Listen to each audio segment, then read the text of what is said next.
Welcome back. 25 illegal migrants are in custody of the police following their apprehension in separate incidents on Monday. In the first incident, shortly before 9 a.m., 14 illegal Chinese nationals, including 12 males, 2 females, along with a Dominican, were arrested by officers attached to the Marine Support Canine Mobile Patrol Unit and the Bahamas Immigration Department after they were found in the area of Princess Isles, South Bahamia, Freeport, Grand Bahama. An hour later, shortly before 10 a.m., officers attached to the Allentown Police Station conducted marine patrols and searched an abandoned stone structure on Port Royal Canal, South Bimini, where 10 illegal Chinese nationals were discovered. Additionally, officers attached to the Mobile Patrol Unit arrested a Bahamian male, aged 41 years old, of Sunrise Subdivision, and a Haitian national, aged 48 years old, near a business establishment located at the Freeport Harbor.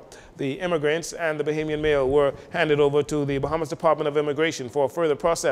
Investigations continue there.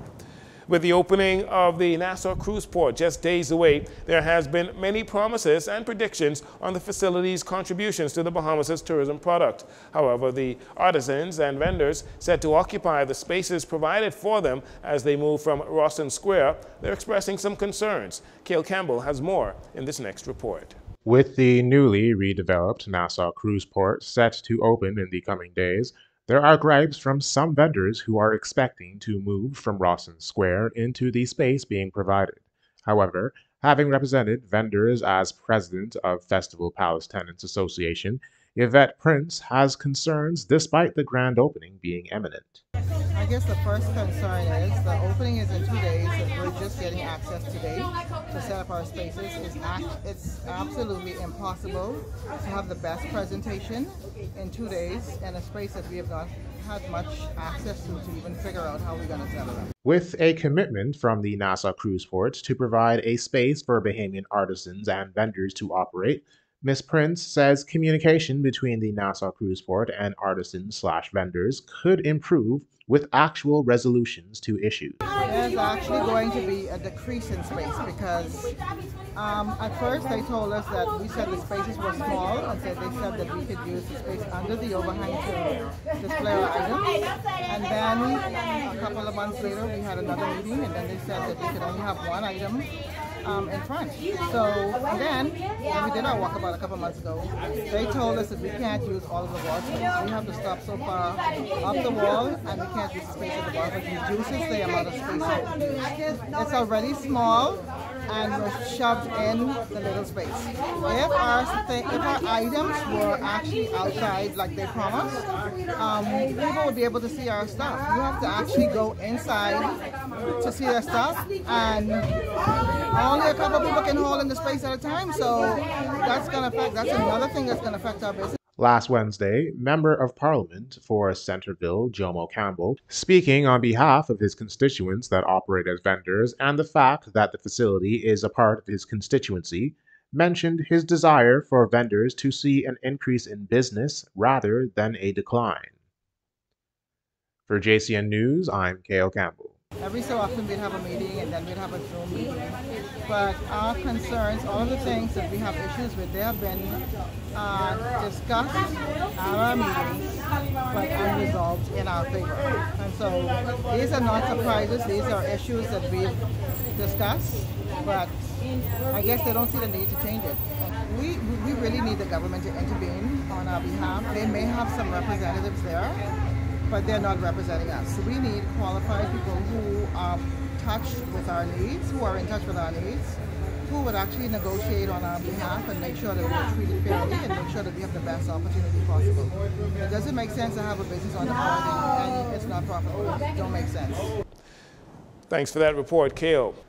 As the Chinese and the Bahamas celebrates 26 years of diplomatic relationships, the Chinese Embassy hosted a community food drive at Great Commission Ministries on Wolf Road. Ambassador to China Dai Ching-li and the other staff members handed out over 400 traditional Chinese meals to Bahamians in need. 26 years ago, exactly today, our two countries established fully a full diplomatic relationship. So I think this community drive today is a very good way to mark this important occasion. And I must say, our embassy is working very well with the Great Commission Ministries and also with the Chinese community in the Bahamas and the China Construction America. So we are together putting forward some food for 400 people. So we would like to share the food we traditionally have, the Chinese food, with Bahamians in need. We understand some Bahamians are still struggling to put food on the table. So we very much sympathize with them. So we want to demonstrate our friendship and support. Executive Director at Great people. Commission Ministry, Lily Hanschel, expressed her gratitude for the donations and support from the Chinese Embassy. As you can see, it's such a great excitement around here, having the Chinese ambassador, her team, persons from the schools, and other parts of the Chinese community come to be with us. So on behalf of Bishop Walter Hanschel, who's the founder and president of Great Commission Ministries, our team here, the staff, volunteers, and most of all, our excited clients. So you can see the smiles on the faces that you've all brought here for them today. The good looking, tasting food. We are excited to have that. And this is something that we do. Great Commission Ministries has been established 36 years, and we serve an average of 500 plus meals per day. And we deliver also, like already, the transportation has gone on the road with 50 plus meals to deliver the shut-ins. So we really want to, on behalf of our team here, thank Ambassador Dai, thank our team, thank all those who have cooked, who have contributed to the success of this. We are very, very grateful. Mrs. Hanschel goes on to say that they have seen an increase in cash and food donations to the organization. There are persons who've been bringing in more meats and food because we need so many cases of meats. So we're grateful for persons who've been bringing in cash donations and the food, because it's not just the feeding of the persons in the hot meal, but we distribute lots of grocery packages every day. Plus we have feeding emergency shelter, so we need food for those as well. And so we are just really grateful for the help. We say thank you, Bahamas. Thank you for those who have assisted. And so really, I can't say enough thanks. The excitement, where's Maggie? Excitement Maggie dealing is a with member of the Chinese community. team. Yes, a team of them communicating for these past weeks, and the excitement of the persons when they brought the food. And we're just so excited and grateful for this, for our clients today. For those interested in making a donation, they can donate via website at greatcommissionsbahamas.com, or you can call 325-5801 or drop off any articles that you want to at the Wolf Road location. And finally, the country's latest centenarian receiving a message from King Charles III, delivered by Governor General Sir Cornelius A. Smith as he celebrated with Mrs. Effie Camp, who turned 100 on Tuesday, May 23rd. Family and friends gathered in celebration last evening at Jones Communications Network, the Media House.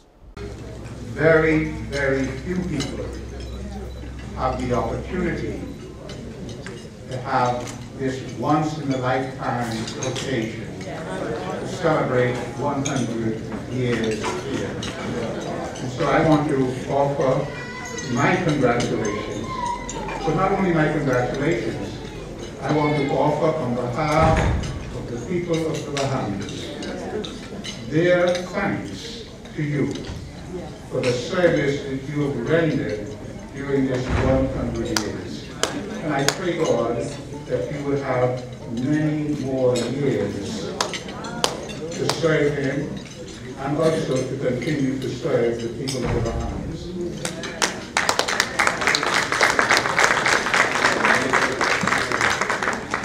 I have the honor and the privilege to present to you a special birthday greetings from His Majesty King Charles III.